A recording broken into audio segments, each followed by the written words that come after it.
Oi, gente, bom dia, boa tarde, boa noite. Vou falar um pouquinho hoje sobre qualidade nas decisões técnicas, trazer um pouquinho algumas ferramentas que a gente usa, algumas boas práticas e algumas dicas de comunicação para fazer com que esse processo de tomada de decisão seja de maior qualidade e seja legal para todo mundo, tá bom? Meu nome é Cat Martins Rufino, eu sou tech lead de uma empresa chamada Guidewire. Meu e-mail, se vocês quiserem tirar alguma dúvida, é catmartinsrufino@gmail.com, tá? Vocês podem me encontrar nas redes sociais com @catmr, é KETEMR, tá? Eu estou usando uma camisa preta com as estampas de gatinho, cabelo meio escuro, assim, mais ou menos na altura do ombro. E o que é que a gente vai falar hoje? Eu trouxe 4 pontos principais, uma introdução bem rápida sobre o que o que é que envolve decisões em time, vou falar um pouquinho sobre RFC e ADR, e também sobre Code Review, que são duas ferramentas que a gente usa também no dia a dia da tomada de decisão, e um pouquinho sobre comunicação. Então, para começar, eu trouxe uma frase que eu achei muito legal, que é: quando trabalhamos em equipe, cada linha de código é uma decisão que tomamos em nome de outra pessoa. Então, toda vez que a gente trabalha em equipe que pede o ponto de vista de outras pessoas, a gente acaba dividindo um pouco a responsabilidade daquela decisão. E isso é legal, porque também faz com que todo mundo se sinta parte e se sinta que realmente participou desse processo e que é dono dessa decisão. E o que é que isso influencia a qualidade, né? Quanto mais gente vendo, dando inputs em cima de uma determinada proposta de solução, a gente tende a ter uma qualidade maior do sistema, e quando eu falo de qualidade, eu gosto de falar sempre que envolve 3 pontos, né? A gente não fala de qualidade só de código, por exemplo. Eu gosto de pensar sempre que o sistema de alta qualidade é um sistema que atende os requisitos, então a gente tem que atender o negócio é o que paga as contas, e é fácil de manter tanto a nível de código quanto a nível de arquitetura, né? Então, deve ser fácil plugar, adicionar ou remover uma feature, coisas desse tipo. Bom, e aí, nesse processo, uma das ferramentas que a gente tem, que é muito usada, assim, realmente muito usada no dia a dia, é o Code Review, que em português é revisão de código, e você também pode encontrar aí o termo como peer review, que é revisão de pares, que nada mais é que um processo em que uma ou mais pessoas examinam um código que uma outra pessoa escreveu, né? Então, eu escrevo um código, eu vou pedir para outras pessoas que não participaram diretamente da escrita do código, porque às vezes a gente discute com outra pessoa, mas a solução, de uma forma geral, mas ela não participou diretamente da elaboração do código. Então, eu peço para uma outra pessoa que não participou do processo examinar se o meu código tem alguma coisa ali que pode ser melhorada. E por que que isso é legal? Para mim, é especialmente bom para 3 pontos principais. O primeiro é compartilhar conhecimento, né? O código é conhecido por mais pessoas no momento em que está sendo escrito. Então, isso evita um pouco aquele silo de conhecimento. Tipo, só aquela pessoa sabe, consegue mexer naquela determinada parte do sistema. A gente também consegue compartilhar novas técnicas e padrões de código. Uma pessoa mais júnior pode aprender muito revisando o PR de uma pessoa mais sênior. Uma pessoa mais sênior, que às vezes está muito tempo no mercado, pode revisar o código de uma pessoa mais júnior, que às vezes acabou de sair de algum curso e aí tem uma técnica nova que viu, que quis aplicar ali. Então, tem uma troca de novas técnicas e padrões de código, que é muito legal. E também tem um onboarding de pessoas novas. Onboarding é um termo que muitas empresas usam para quando as pessoas estão chegando no time, né? Seja de fora da empresa, está chegando na empresa, ou seja de outros times que estão mudando de time. Então, toda vez que você vai para um time novo, tem uma curvazinha de aprendizado que pode ser diminuída através do code review, né? Tem um tempo aí para a gente poder conhecer a base de código toda, às vezes não dá para conhecer a base de código toda, mas durante o Code Review a gente consegue dar uma olhada num trecho de código que provavelmente a gente não iria acessar tão cedo. Padronização facilita o entendimento e manutenção do projeto quando a gente passa mais tempo lendo do que escrevendo código. Então, quanto mais fácil o entendimento, do projeto, melhor. E checagem de funcionalidade, né? A solução encontrada atende os requisitos realmente? Tem algum risco de causar algum problema? Por exemplo, eu escrevi uma query que está sendo feita numa tabela sem index e aí vai demorar muito e a performance do sistema vai ser muito ruim. Tem algum problema de segurança, alguma informação que está sendo compartilhada que não deveria ser compartilhada? E são coisas que podem ser pegs durante o processo de code review. Mas eu coloquei um asterisco só para lembrar que o processo de code review ainda é um processo manual. Então, não vai, é dependente de pessoas e não vai conseguir resolver todo o problema de checagem de funcionalidade. Pode ser que passe um outro bug, e aí, para isso, vocês podem usar os testes automatizados para melhorar esse ponto também. Tá? E quando a gente fala de boas práticas, eu dividi aqui em 3 papéis, né? A gente tem boas práticas que eu acho que são mais de time, boas práticas da pessoa que está escrevendo o código, da pessoa que está revisando, tá? Então, para o time, a boa prática que eu pensei foi que automatize o máximo que você puder. Né? Tem algumas coisas que a gente pode pegar de padronização em termos de code review, tipo a editação está diferente, espaçamento, uma ponto e vírgula está faltando ou não, mas hoje em dia a gente já tem um monte de ferramentas de lint que pode fazer isso para a gente de forma muito mais rápida, segura e automática. Tá? Então, se vocês usam uma ferramenta desse tipo, integram com a IDE, a gente já consegue ter um código um pouco mais padronizado na escrita do código. Se vocês integram no sistema de CI/CD, vocês podem ajudar a descobrir mais cedo, antes até do code review, se, por exemplo, alguém não estava usando as regras, não estava configurado direito, não tinha configurado direito a IDE para usar o lint. Bom, outra coisa também que o time pode fazer é definir uma checklist, tipo, o que é que para aquele código vocês querem que sejam sempre verificados durante o code review. E aqui tem um checklist que o Google usa, tem um linkzinho aqui na apresentação, que depois vou compartilhar para vocês, que é design, o código é bem projetado, é apropriado para o seu sistema, funcionalidades, tipo, o código realmente se comporta como quem escreveu pretendia, complexidade, o código poderia ser mais simples, outro desenvolvedor poderia entender esse código no futuro, testes, o código passou em todos os testes automatizados e os testes estão corretos e bem desenhados, então aqui é aquele momento em que você pede para a pessoa melhorar aquele teste que tem true igual a true, tá? Nomeação, quem desenvolveu, escolheu os nomes claros para variáveis e classes e métodos. Comentários, tem comentários claros e úteis. O estilo de código está seguindo os estilos que o time definiu. Documentação, quem desenvolveu também atualizou a documentação. E aí, só lembrando que esse é um checklist que o Google usa. Então, vocês podem, se forem levar para o time de vocês, adequem isso à realidade do time, tá? Então, tem time que, sei lá, não vai ter a documentação para atualizar. Ou então, não tem comentários, não sei, mas adequem à realidade do time de vocês. Tá? Boas práticas para a autora. Insira informações. Então, diga o que aquele trecho de código está tentando resolver. Coloca a task do Jira, do sistema que vocês usam. Coloca links de referência para alguma documentação que pode ajudar a pessoa que está revisando a entender o código. Tá? Façam a primeira revisão também, isso é muito bom. Às vezes a gente está lá na pressa de abrir o PR é pull request, tá? Geralmente, quando a gente está usando o sistema de controle de versão, tipo GitHub, a gente abre uma solicitação de mudança, acho que é mais ou menos isso em inglês, e que o pessoal chama de PR, pull request. Então, isso, quando você faça a primeira revisão, que isso vai evitar, às vezes, alguma coisinha, um ponto e vírgula que faltou, um arquivo que foi a mais que não deveria ir, que era só um teste. Quanto mais cedo você abrir o pull request, melhor também. Então, tem um meio termo ali entre o muito cedo, que aí a pessoa vai apontar um monte de coisa que você já estava pensando em corrigir mesmo, só não tinha mandado para o repositório ainda, e o ponto em que, nossa, está muito tarde, você já gastou muito tempo, e aí, às vezes, fica pouco tempo para a pessoa fazer um review de qualidade. Tá? Então, usem, sei lá, o status de draft, o GitHub você consegue abrir o PR com o status de draft, já ajuda o pessoal que vai revisar saber que aquele PR ainda não está totalmente concluído, não está sendo trabalhado. E aí também algumas pessoas usam flags, como ready for review, para dizer que, tipo, não, terminei o trabalho, agora podem revisar.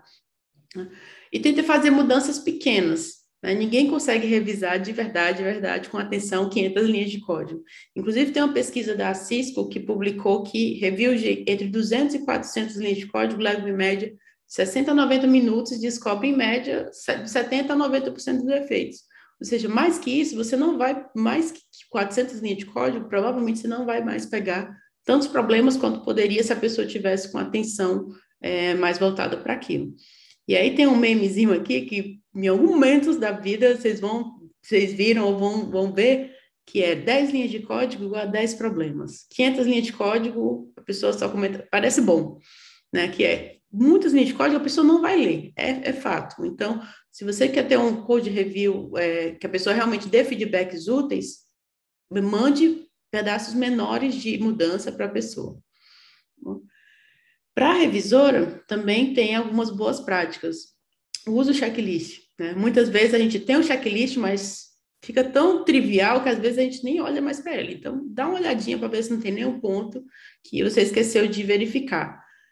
Atenção às informações. Às vezes a pessoa que criou o código, que escreveu o request, escreveu lá determinadas informações que podem ajudar no review, mas a gente vai direto para o código. E às vezes tem uma dúvida lá que a pessoa já comentou e você acabou não lendo, né? Faça o seu trabalho, não tenha medo de fazer seu trabalho. O seu trabalho é revisar o código da pessoa. Então, não tenha medo de apontar que alguma coisa não está legal, ou perguntar se você não entendeu alguma coisa. Tá? Nesse papel, o seu trabalho é revisar o código. Então, não tenha medo. Mas também não bloqueie o código por coisas pequenas, né? Então, tipo, é uma questão pessoal, putz, eu gosto de escrever com foto, e a pessoa mandou uma mudança com o while, tipo, eu vou pedir para a pessoa fazer uma mudança para transformar o while dela no for só porque eu gosto mais do for? Tipo, não, né? Então, se for uma coisa pessoal, não bloqueie a mudança para isso. E se for alguma coisa que, putz, não é pessoal, mas eu acho que é uma melhoria que poderia ser feita, indique lá, tipo, isso aqui é uma melhoria crítica, não, você realmente tem que mudar, e essa daqui é uma coisa menor, pode, se não quiser fazer agora, tudo bem. Foque em qualidade, sua atenção não vai ser mais a mesma depois de 1 hora revisando, então não adianta você querer forçar mais, porque você não vai fazer um review de qualidade.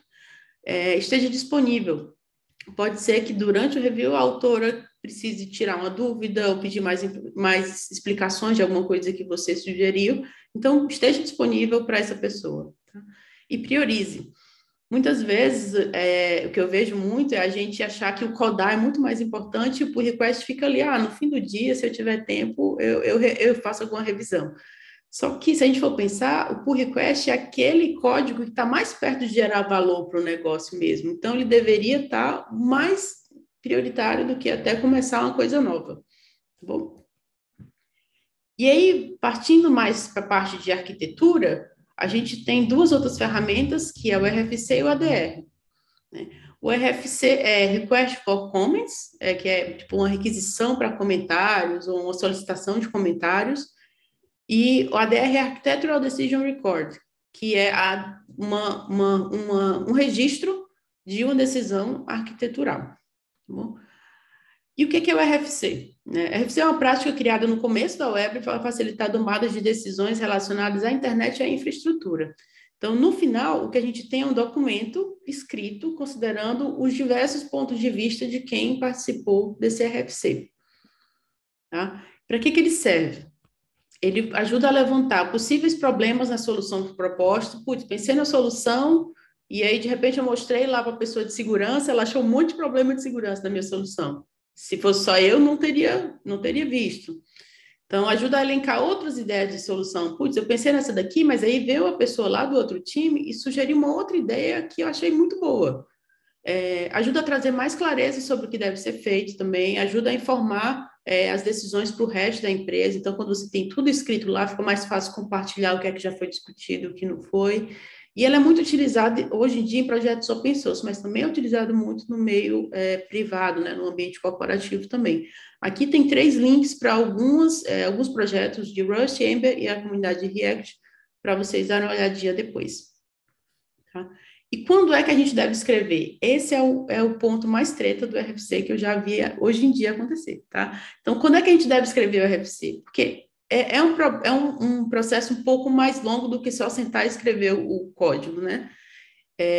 Então, as pessoas sugerem escrever um RFC quando é uma mudança arquiteturalmente impactante, mas aí continua ainda subjetivo, né? Então, é uma funcionalidade nova ou projeto? É uma coisa que vai alterar a arquitetura já existente?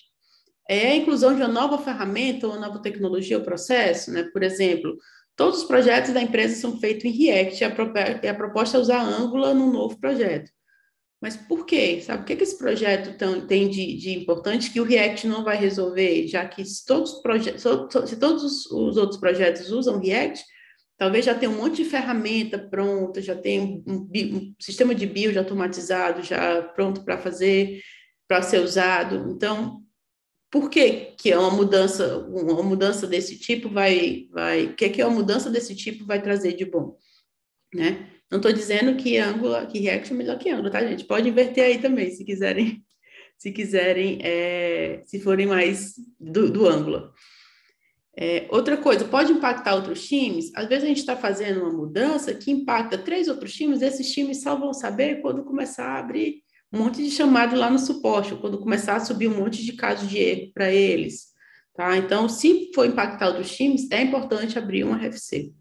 E pode impactar custo. Às vezes a mudança que a gente está fazendo depende de alguma coisa da AWS que vai aumentar a conta em não sei quantos milhares de reais. Então é importante fazer com que as mais pessoas saibam dessa mudança. Tá? E como é que funciona? Tem uma etapa de elaboração, que é realmente a etapa onde você escreve o que é que você vai propor, e aí tem alguns modelos que ajudam também nisso.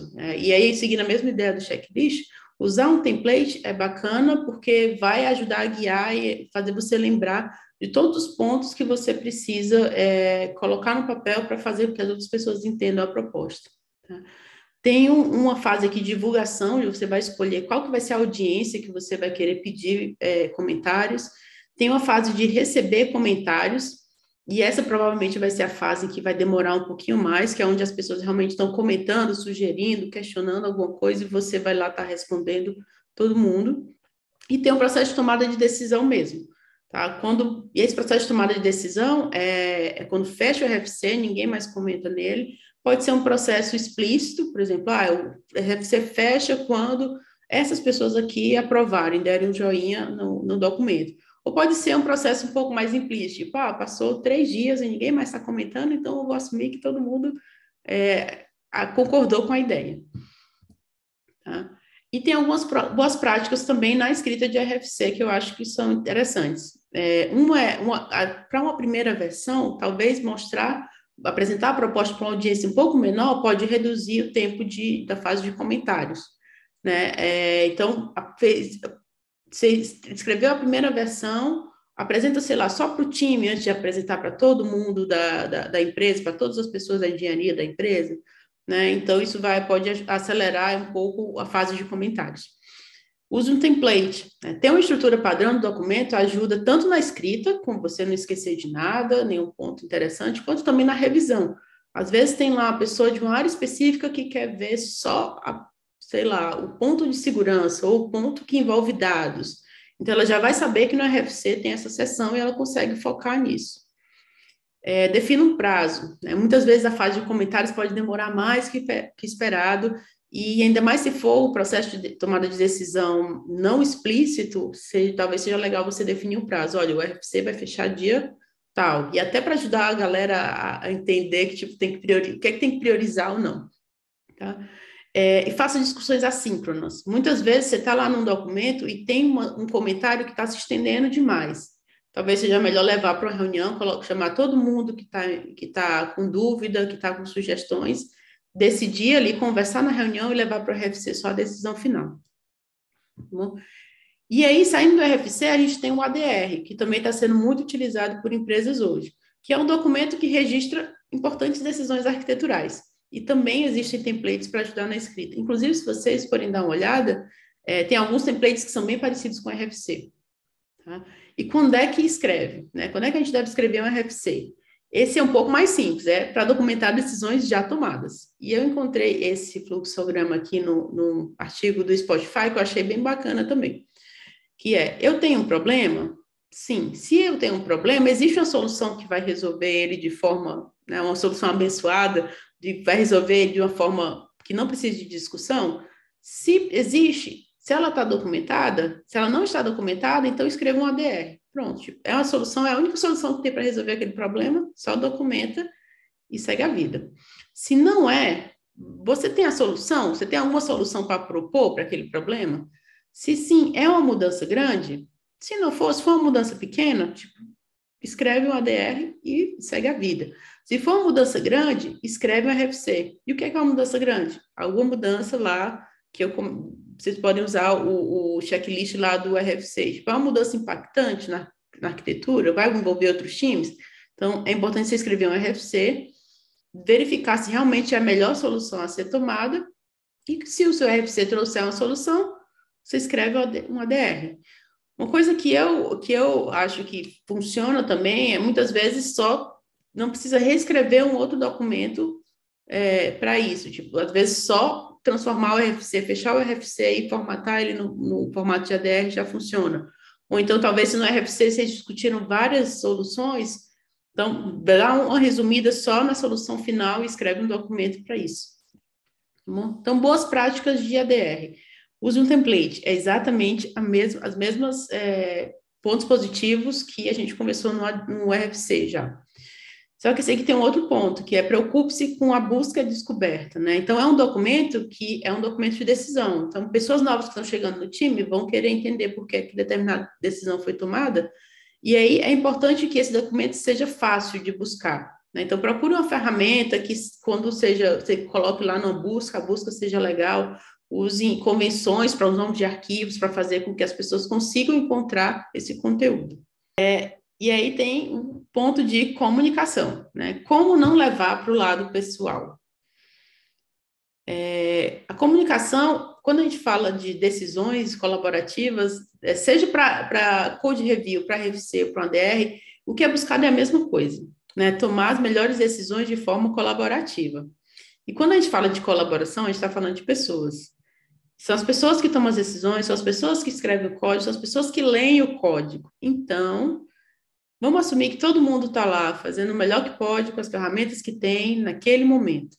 Isso pode ser meio clichê para muitas pessoas, mas se a gente assumir isso, muita coisa vai fluir de forma mais tranquila, tá? Então, quando a gente fala de comunicação, eu acho que tem dois pontos, seja no RFC ou seja no ADR, a gente tem a comunicação que parte da pessoa autora do trabalho e da pessoa que vai revisar.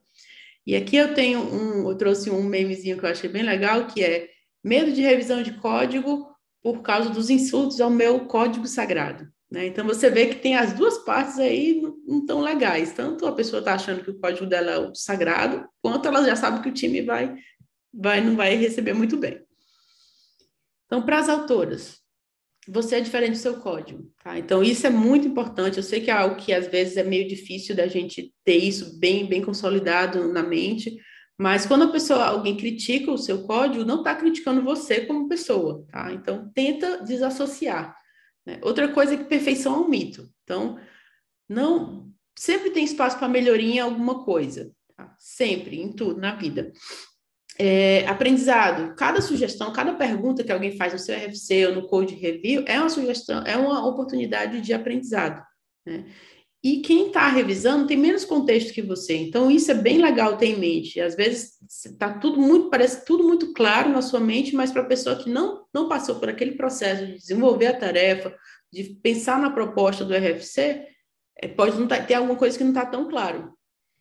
Outra coisa é que a decisão é sua, né? Se você sentir que alguma coisa, alguma sugestão não faz sentido, educadamente rejeite a sugestão. Às vezes a gente esquece que a gente pode só dizer, não, obrigado, muito obrigado por ter sugerido isso, mas não vou acatar.